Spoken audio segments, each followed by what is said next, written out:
where we think to ourselves, these are the different plates that we have to spin, and our spiritual lives is just one of those. And we have to keep that plate spinning. God may be the first item on our list. What's the classic answer to the question, what are your priorities? God, family, country, right? Okay, so I have these priorities, and God's obviously the first of those priorities. But what's the thing about the implication of that, right? God may be the first item on our list, but he's still put on our list. He may be the first box that me and you check, but he's still just another box to check at the end of the day. You see, I think with this approach to life that I have to balance, like the people who have their act together in modern life are the ones who figured out the balancing act. They're the ones who learn how to spin all these different plates, including their spiritual lives well. And we think that's what it means to flourish in this world, right? Like the people who have their act together are the ones who figured out this balancing act. But in that approach to life, think about our question today. Have we trivialized God's place in our lives? God may be the first item on the list, but he's still ranked on a list with, if you're a college student, your boyfriend or your girlfriend. God's still ranked if you're a parent. He's still ranked on the same list as taking your kid to practice. God's still put on the same list as taking care of your parents. God's still put on the same list as your homework, your friends, your job, your hobbies, your finances, your home, your kids themselves, your aging parents, and yes, even your spouse. Think about what the first commandment is. It's direct translation. You shall have no other gods in front of my face. It isn't that you can rank things below me. As long as I'm the main God that's worshiped in this temple, everything's okay. It's that I'm the only God that's worshiped in this temple. And everything else is detestable in my sight. We ranked God on a list. Let me put it this way. When we say my priorities are God, family, country, I think that's a sinful thing to say. Because God is not merely the first priority on our list. God is the framework out of which we derive all the rest of our priorities. There is creature and there is creator. Those are different categories. You don't rank creature alongside other created things. God is not something to be merely balanced into your life. God is the lens through which you figure out all the different parts of your life. Do you see the distinction that the first commandment makes us make here? God is not our first on our list of priorities. He's the transcendent reality above them. I'm famous, or not famous, I'm infamous at this point for telling you that I don't like casseroles. But this is the casserole lunch tray distinction, okay? Right? The lunch tray, none of the food touches, and we give God the meat compartment, or the compartment on the lunch tray, school lunch tray, where the square pizza fits. That's the largest compartment. We're willing to give God that compartment, but he doesn't necessarily touch all the rest of the parts of our life, right? And rather, our life should look much more like casseroles, which I hate because it has cream of chicken soup poured over all of it. And yet, God is the cream of chicken soup that should be touching every last nook and cranny of our existence. Do you see the difference in those frameworks and those approaches to life? God is not merely one item on our list that, yes, is ranked first, but is still balanced amongst other things. He's the framework for all the other parts of our life. That is who God is. That's what the first commandment, what's part of what the first commandment is trying to get us to wrestle with, okay? And think about it. Think about this, right? Why would God give us the first commandment in light of this? And I think the answer is this: to cure us of our busyness. How many of you feel overwhelmed by the number of things you currently have to juggle? How many of you feel overwhelmed by the amount of plates that you have to spin? The first commandment may sound demanding. Therefore, you shall have no other gods before me. It is demanding, but here's this. It is demanding because its goal is to preserve mine and yours freedom.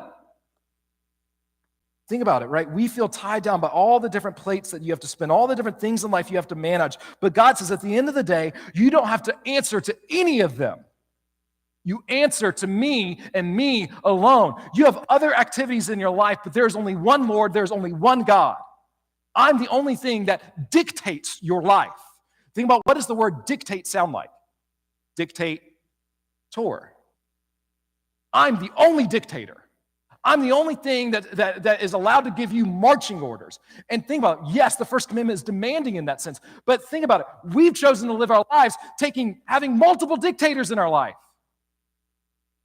Allowing multiple things that we've ranked on a list, and we say, this thing demands this of me, this thing demands this of me, and this thing demands this of me. And I'm going to try to triage it all. I'm going to try to figure it all out. And the First Commandment says, get rid of that.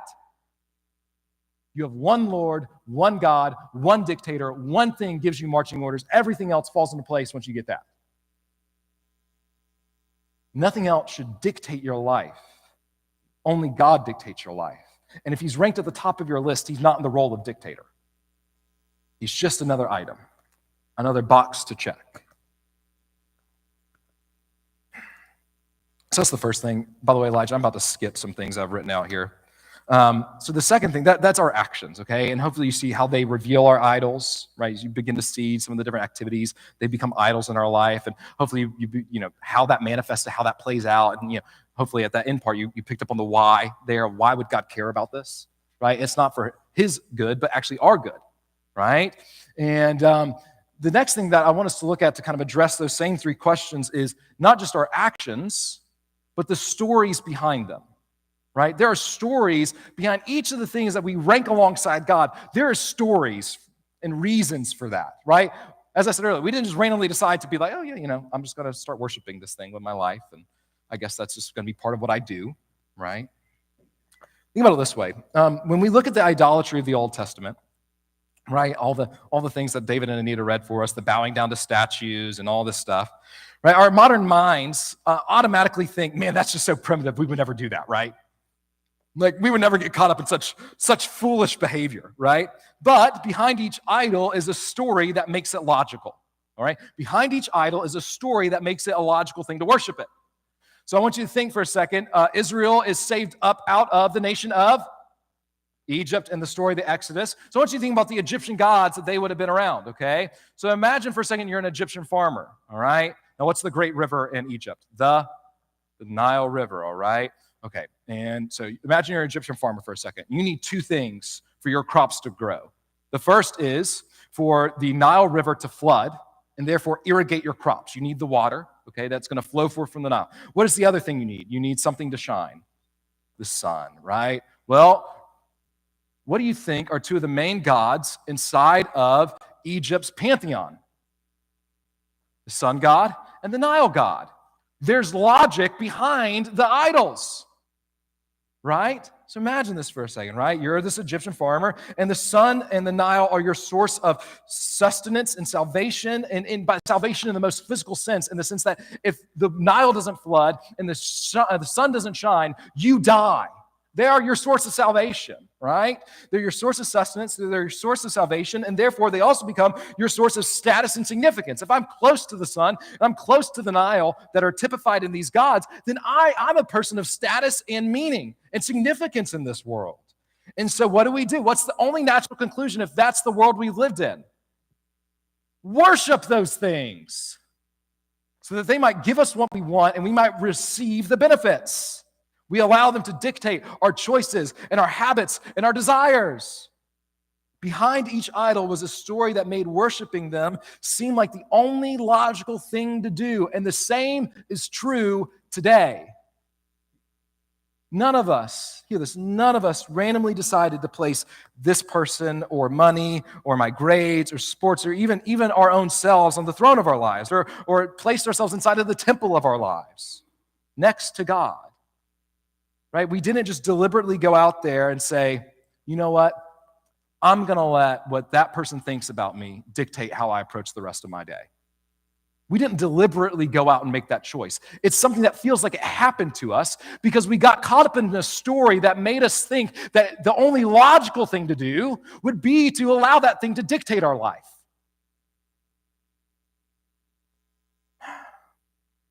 Before coming here, I was a campus minister, and probably the most common phrase I used was that the campus is a world of competing stories, that we're vying for your attention and your allegiance. That is these college freshmen showed up on campus, and like your kids like grew up here probably, and like it was a big deal for them. But like think about the kid from rural Georgia. They show up to Athens, and man, Athens is a world of competing stories vying for their attention and allegiance, right?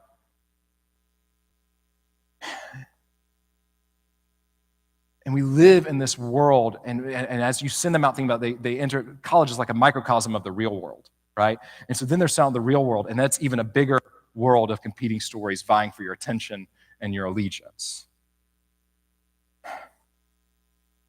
They're going to attempt to fill and frame and define your existence. These stories are going to seek to be the lens through which you process and interpret and articulate everything else in your life.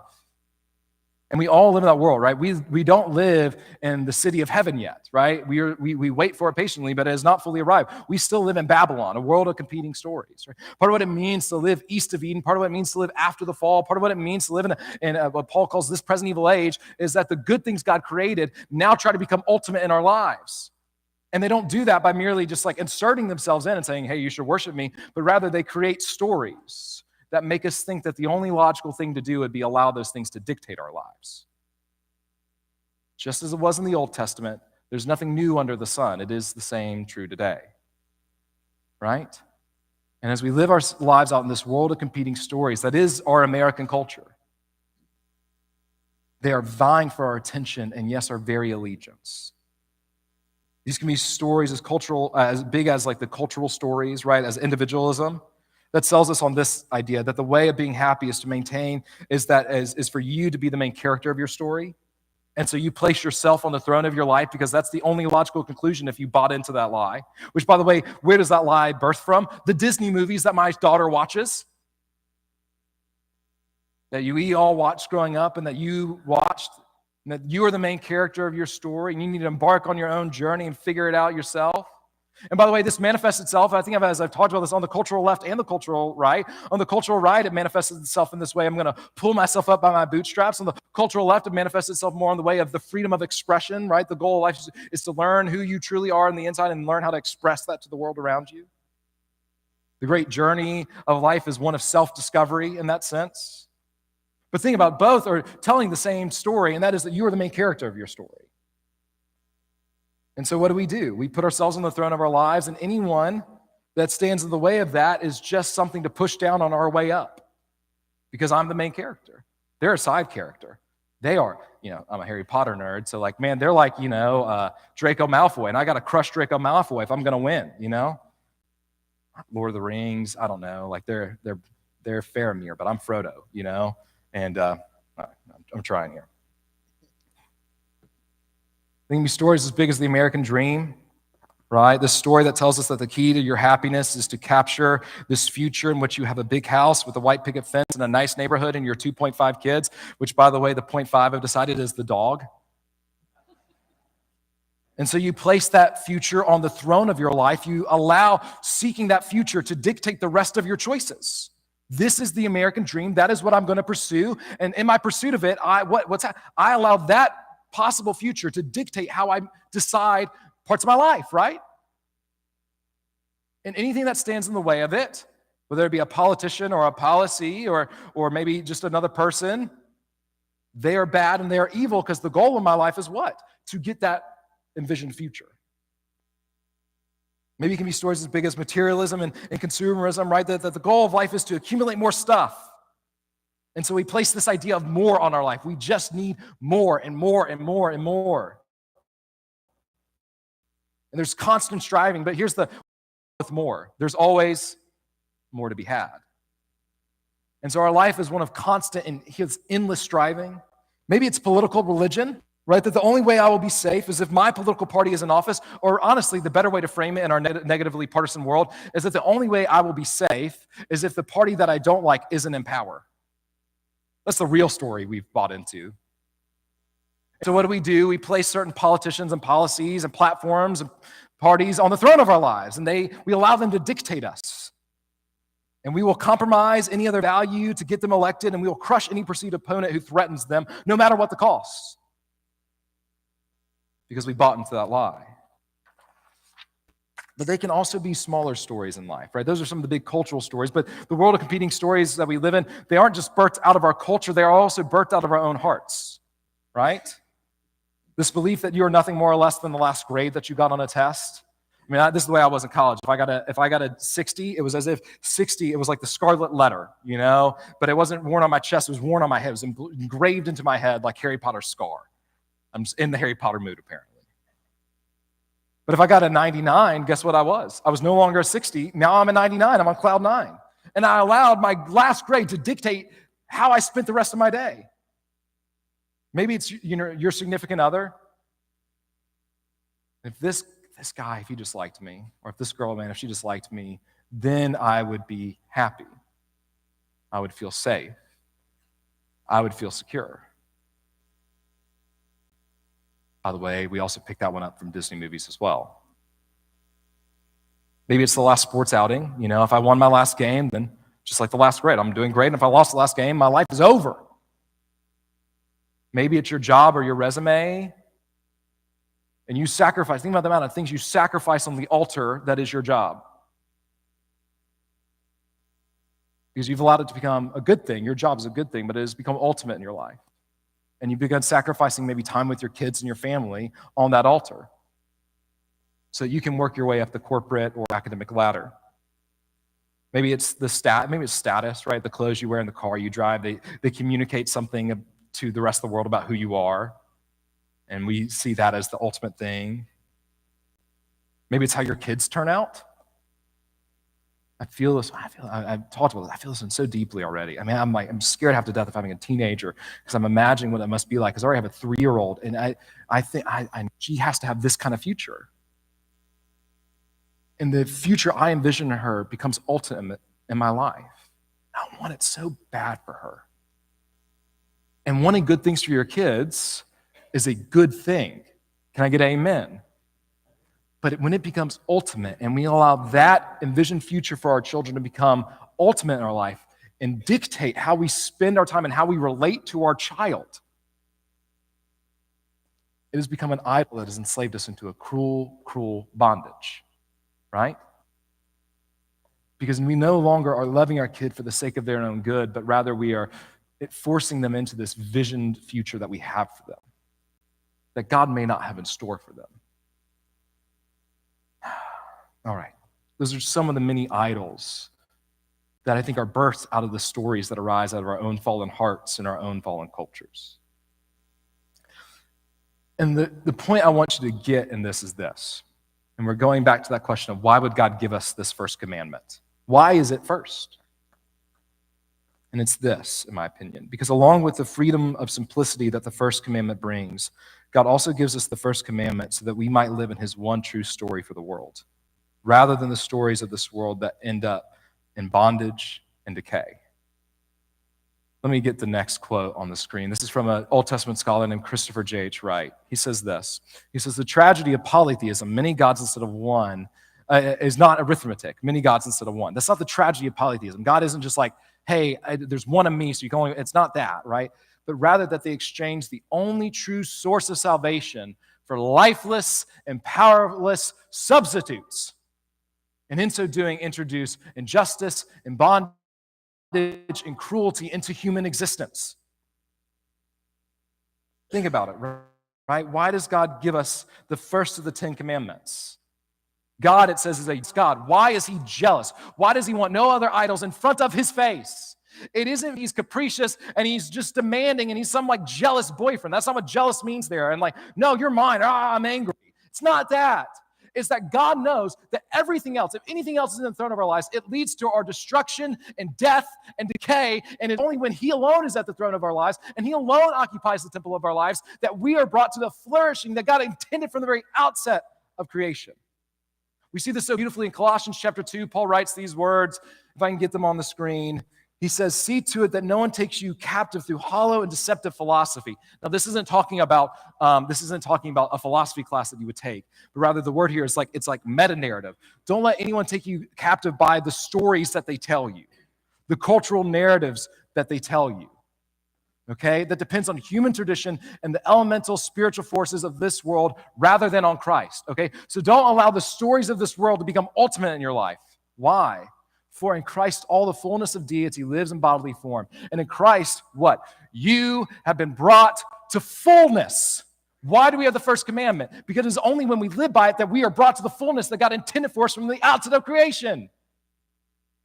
It isn't for his capricious jealousy, but he is jealous for us for our own good. He is the head over every power and authority. And so when we live by we allow things that he created to become ultimate in our life. We have traded the one true source of salvation for lifeless and powerless substitutes. The 10 Commandments were given for our good, not for God's restrictive, personality. And so this morning, we're about to stand and we're about to sing. I apologize for how long the sermon was. I know it was long, but you guys talked in it, so that, whatever. But as we close, just the invitation extends even beyond the song that we're about to sing, and that is, do you want to be brought to fullness of life?